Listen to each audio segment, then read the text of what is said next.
Welcome back to my channel. In my last video, we talked about children with autism hitting others, and we discussed about how it can be some parents we feel embarrassed, and we talked about that this is not it's not that they are giving us hard time, it's because they are having a hard time. They are not hitting others because they felt like this is the best thing, but because they want to communicate. They have something in their mind that they want to talk about. They have something that they want to say, but because they cannot say it, they find it that, okay, if I cannot communicate what I want, I have to hit. I have to hit. And then we discuss about trying to support them in that situation. When they are trying to hit, you redirect them. You show them that if you want to communicate or talk to me, this is the way. And today we are going to talk about hand flapping. Hand flapping. This is the behavior. This is the one they do on their own. It's not, they are not hitting others. They are not hitting anyone. They are not hitting, just hand flapping, which is very common in children with autism. What is hand flapping? Hand flapping is a form of self-regulation, or what we call stimming in my profession. It helps them to regulate when they're excited, or even when they are angry, or even when they are just alone. When they are alone, they do this. Most of them, most of children, 90% of children with autism has this behavior of hand flapping. It's not a bad behavior. It can only be bad when it starts interrupting their daily activities, or in a form, when it starts interrupting them from learning. It is self-regulation. They are just reducing, they are just releasing stress. It's a sensory overload. It doesn't mean that they are doing something to harm themselves, or they are doing something to harm others. It's just a behavior like you as a normal person who doesn't have autism. Sometimes you bite your hand, sometimes you just sit this way, or just all sorts of behavior that an adult without autism do. So this is their own way of doing these things, like biting our adults do that too. So it's their own way of releasing stress, and also their own way to show that I'm so excited.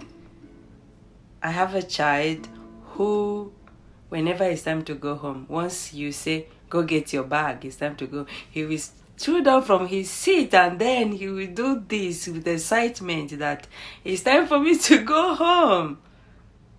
So is some of them, this is their way of regulating. This is their way of saying, I am so excited. The way sometimes you tap your feet, the way sometimes you just even taking a deep breath. It's just their own way of regulating, showing I'm happy. So should we stop this behavior? I come across a parent asking, what can I do for my child to stop hand flapping? So hand flapping is not a bad thing. It's not a bad behavior, provided that your child is safe. Like when we talk about hitting others, this is not safe for your child, also not safe for others. So this one is something that you have to try as much as possible to redirect them with patience. To redirect them, to ask them, to teach them that instead of hitting, you can squeeze a ball, or you can ask for what you want. You can try as much as possible to communicate. But for hand flapping, should you stop it? I don't think it's necessary for you to stop hand flapping, because it's a self-regulation. It's also an excitement. They are excited.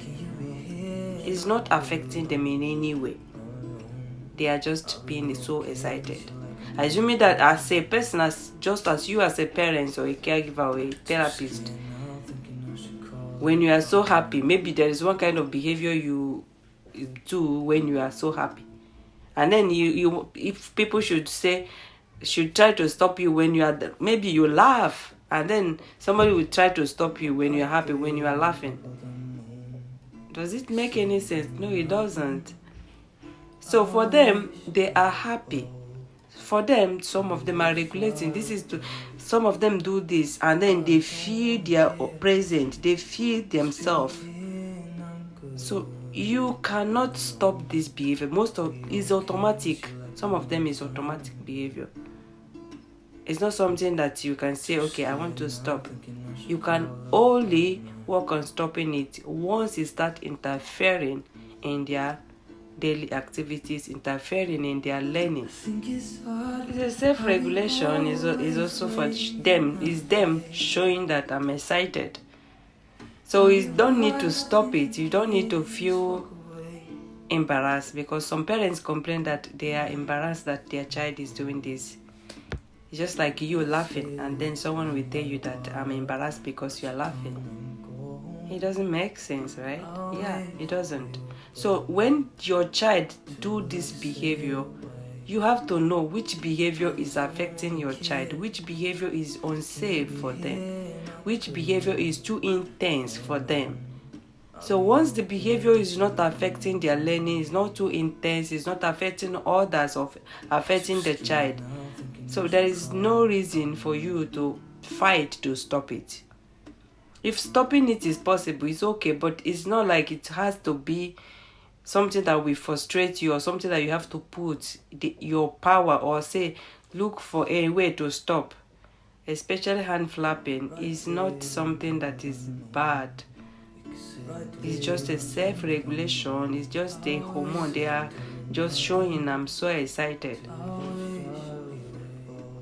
When we understand behavior, we will respond with empathy, not with frustration or fear, or trying every possible way to stop that behavior. You cannot stop all their behavior, because that is the identity of autism. Autism comes with a behavior, comes with the signs that I'm autistic. Even as an adult that have autism, it comes with a sign. So you cannot stop all the behavior as a parent. Hand flapping is one of those behaviors that is not chaotic. It's not harmful. So you don't have to stop it. You don't have to stop it. So when you understand a behavior, you know that if this behavior is unsafe for my child, when this behavior is something that is just okay. So once it's safe, once it's not disrupting them from learning, there is no need for you to be frustrated or feel anxious about it. So thank you so much for watching. I appreciate you guys that are watching, and I believe that if you have watched to this point, that means what I'm saying make a lot of sense to you. And if you want to share the video, it will also support me in growing. And if you also have not subscribed, please kindly subscribe.